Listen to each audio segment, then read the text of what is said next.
1258. The Mongols break Baghdad, and eyewitnesses claim the Tigris runs two colors at once, black from the ink of 1 million burned manuscripts, red from the blood of the scholars who wrote them. And that's not even the worst thing on this list. Every empire you were taught to admire, Rome, Persia, Egypt, the Aztecs, is hiding one fact that horrified the people who lived through it, not just us looking back centuries later feeling superior. 12 empires. 12 things they would very much rather you didn't know about. Worst saved for last. I'm going to count them down, and I need you to understand up front that this is history's version of opening every closet in a very nice house and finding the exact same thing in all of them. This is Dumb Ages, where the past is dumber, darker, and considerably more upsetting than your textbook wanted you to know. We start with a tower built entirely out of human skulls. Number 12. The Aztec Empire, and the tower that was exactly as advertised. In 2015, archaeologists digging under the streets of Mexico City, right at the base of the old Templo Mayor, hit something. Not a wall, not a foundation, a curve of masonry, and set into that masonry, faces. This was the Huitzilopochtli, the Great Skull Rack, a circular tower of human heads and mortar a little over 6 meters across, planted in the middle of a rectangular platform about 34 meters long and 12 wide. Over the course of the dig, they pulled more than 650 lime-caked skulls out of it, plus thousands of fragments, because a lot of the building material had, over 5 centuries, crumbled the way building material made of skulls tends to. Now here's the part everyone assumed and got wrong. The comfortable theory was fine, gruesome, but these were enemy warriors, prisoners of war, big scary men who lost a battle. Except about a quarter of the skulls belonged to women and children. So the tower was not a war trophy, it was a cross-section of a population. And I want to flag something for later, because it becomes a theme. The Spanish chroniclers claimed that at one temple rededication in 1487, the Aztecs sacrificed over 80,000 people in 4 days. Do that math. That's roughly 14 human beings per minute, non-stop, for 96 hours, no breaks, no sleep, no lunch. Modern scholars look at that number and gently point out it is propaganda. The actual excavated skeletal count from the precinct so far is 126 individuals. Hold that thought. The gap between what an empire said it did and what it actually did is going to matter. Number 11. The Neo-Assyrian Empire. Interior decorators of hell. King Ashurnasirpal II ruled from 883 to 859 BC, and unlike most war criminals, he wrote it all down himself, proudly in his royal annals, like a man reviewing a restaurant. He describes flaying rebellious nobles and neek his words, draping their skins over the pile of corpses. Some he erected on stakes on top of the pile. Others he flayed straight through his territory and hung their skins along the city walls, presumably as a subtle hint to visitors. And this was not one unhinged king. Assyrian palace reliefs from around 800 BC actually carved these scenes into the walls, flaying, dismemberment, impalement, minent as decor, as the ancient equivalent of framing your achievements over the fireplace.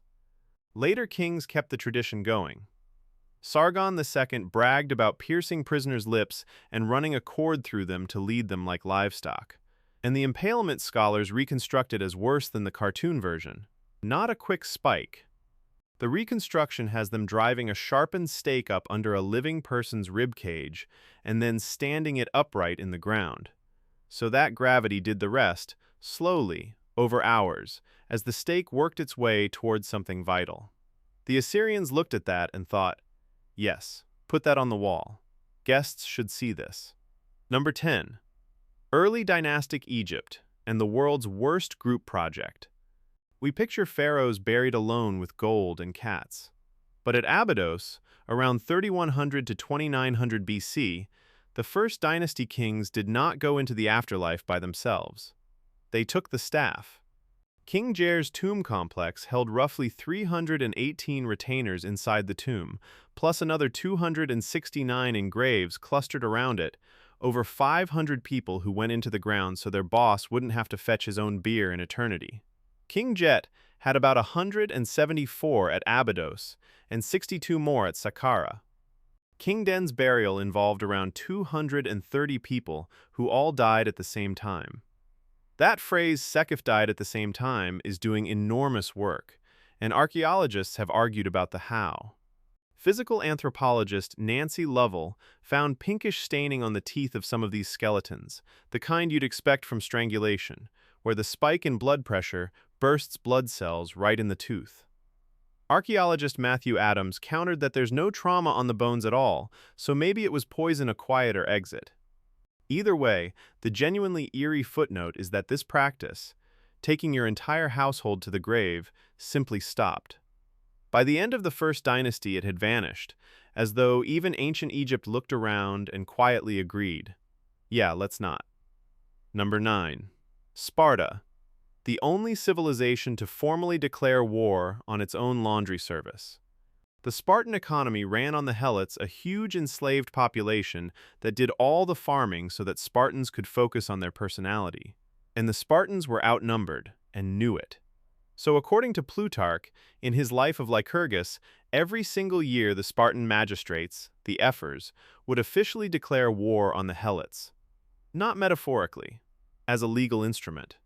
Because if you're technically at war with someone, killing them isn't murder, it's not a religious pollution, the gods don't get upset, the paperwork's clean. They annualized a war crime for tax reasons, essentially. And then there was the Cryptia, where young Spartan men were sent out into the countryside armed with nothing but a knife, told to hide by day and move by night, and to kill Helots, specifically the strongest, most capable, most spirited ones, the natural leaders, before they could become a problem. It was a coming-of-age rite and a targeted assassination program wearing the same outfit. Now, in fairness, Plutarch was writing about 400 years after the fact, and even he was skeptical that this went all the way back to Sparta's founding lawgiver Ninus. He floated that maybe it only started after a massive Helot revolt in the 460s BC. Scholars still argue about it, but nobody argues that the Spartans found it weird. That's the tell. Number 8. Rome, and feeding time at the Colosseum. The Romans had a legal punishment called damnatio ad bestias, condemnation to the beast's meanest, where you were sent into the arena unarmed to be killed by lions, bears, leopards, Caspian tigers, whatever was hungry and available. They used it from roughly the 2nd century BC all the way through the 3rd century AD, and it wasn't formally abolished until 681 AD. Which means this was on the books as a valid sentence for something like 900 years. We know the names of some of the people it happened to, which is what makes it stop being abstract. Ignatius of Antioch, an old bishop, fed to animals in Rome in 107 AD. Blandina, a young enslaved woman, killed in Lyon in 177. Perpetua and Felicity in the arena at Carthage in 203-. Remember them. We're coming back to them. And the detail that tells you exactly what kind of afternoon out this was, in one martyr account, a man is savaged by a leopard, and as the blood soaks him, the crowd doesn't gasp, they laugh, and they mockingly shout that this is his baptism. That's the register.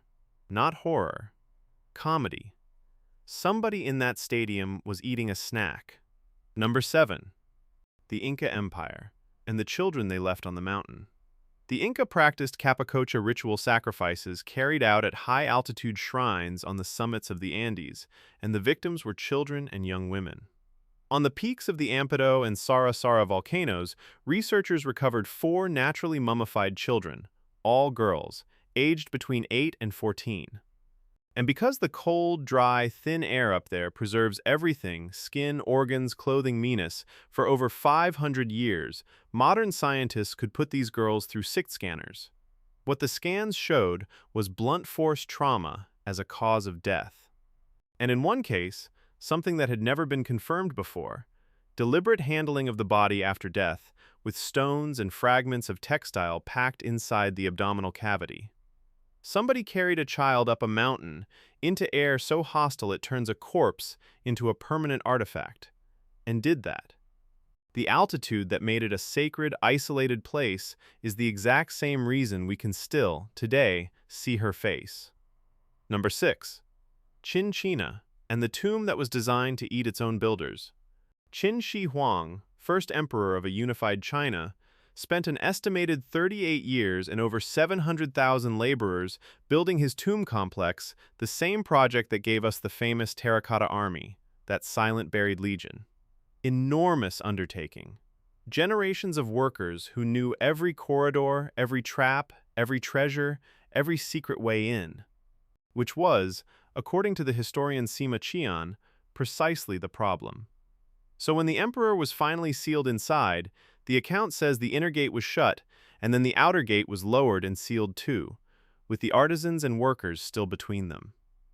Trapped inside. On purpose. So that the men who knew where the treasure was and how to reach it would take that knowledge into the dark with the emperor and never speak it. The tomb didn't just hold a secret, it was engineered to digest everyone who knew it. Number 5. Carthage, the empire that didn't so much fall as get unpublished. Carthage lost to Rome. Not a normal loss, a delete your account, salt the fields, we'll be writing your history for you kind of loss. Which leaves us with a weird problem. When you go hunting for the single worst thing Carthage did in Carthage's own words, you find a blank where a civilization's diary should be, because the man holding the pen afterward was the man who just burned the house down. The only arena horror we can actually pin to that soil is a Roman import, Perpetua and Felicity, 203 AD, torn apart by beasts in a Carthaginian amphitheater that was, by then, Carthage in name only, a Roman town wearing the old brand like a thrift store jacket. So here is Carthage's genuinely horrifying fact, and it's a quiet one. An empire can be beaten so thoroughly that its scariest secret isn't a tower of skulls at all. It's that the winner got to decide you never had one. They didn't just kill Carthage, they edited it. Number 4. Achaemenid Persia Manus. And this is where I do the one thing a countdown is legally forbidden from doing. I leave the box empty. On purpose. Look, Persia earned its spot on any serious list. Enormous, sophisticated roads and couriers and a genuine wonder of the ancient world. And I could so easily reach into the rumor bin and hand you something lurid with a Persian label slapped on it. Because that right there is the exact machine this entire format runs on. But scroll back up to number 12. 80,000 people in 4 days. 14 a minute. A number that got repeated with a completely straight face for 500 years before anyone bothered to count the real skulls. The most horrifying thing about the ancient world isn't any one tower, it's how thrilled everyone has always been to build the tower in the retelling when the real one wasn't tall enough. So Persia gets a blank. Call it the single act of restraint on the whole list, and notice how deeply wrong the restraint feels, like the silence itself is the rude part. Number 3. The Byzantine Empire, which brought back a monster everyone thought was safely dead. Remember damnatio ad bestias, Rome's feeding time punishment? Officially it faded out, formally abolished in 681 AD. Christian Empire, more civilized age, wild animal executions a barbaric relic of the pagan past. And then, in 1022 AD, under the Emperor Basil, the second 9th centuries after the last lion was supposed to have been retired, the record shows it happening exactly once more. A single disgraced official, thrown to the animals. One isolated revival. The Byzantines reached back across 3.5 centuries, past the point where everyone agreed this horror was finished, and switched it on for one man. That's the specific nightmare of Byzantium, not that it invented something new, but that it proved nothing is ever really abolished. It's only waiting. Number 2. The Maya, the empire this exact kind of list always speedruns past on the way to something with more blood in it. And the Maya were spectacular. Astronomers, mathematicians, a full written language, a calendar so precise it still makes modern people visibly nervous. So here is the horrifying fact, and for once it isn't about what they did to anybody, it's about what we did to them. This is the civilization the internet reduced to a countdown clock. A whole world of math and cities and kings, and the single thing most people can tell you about it is that their calendar supposedly ended. And that for one very stupid stretch of 2012, a lot of us half believed the sky was going to unzip. It didn't. The Maya simply declined to keep carving past a certain date, the way you decline to fill in a wall calendar for a year you don't have yet. And that's the quiet horror to sit with before the big one. After 20 minutes of empires distorting their enemies, here is a whole empire we distorted for fun, flattened into a doomsday meme, and filed under history. Being turned into a punchline, it turns out, is just erasure with better production values. Number 1. The Mongol Empire and the Three Pyramids of Heads. April 1221. Tului Khan's force, Tanachus, roughly 10 to 15,000 soldiers, plus a wing of some 48,000 archers, Tanachus, reaches the Persian city of Nishapur. In 8 days, they breach the walls in more than 70 places. And the Persian chronicler Juvayni records what came next. The Mongols piled the severed heads of men, women, and children into 3 separate pyramids, men, women, children, sorted, as a deliberate message menace, and he adds that not even the cats and the dogs of the city were spared. Medieval sources put the death toll above 1,747,000, and modern historians roll that back to somewhere between 1 and 200,000 minus. But notice, even the honest number is a whole city. And then, 37 years later, the finale of finales. 1258. Hulagu marches on Baghdad, the intellectual capital of the world, home to the House of Wisdom, the greatest library of its age. The city falls, the mosques burn, and by one account around 800,000 people are killed. So many books are thrown into the Tigris that, the story goes, the water runs black with dissolved ink, and at the same time, from the bodies of the murdered scholars, it runs red. That's where we started. A river flowing 2 colors at once, ink and blood, knowledge and the people who kept it, going out together. 12 empires. Every one of them a highlight in somebody's textbook, and every single one keeping a closet you were politely encouraged not to open. Thanks for opening them with me. This has been Dumb Ages Sleep Well.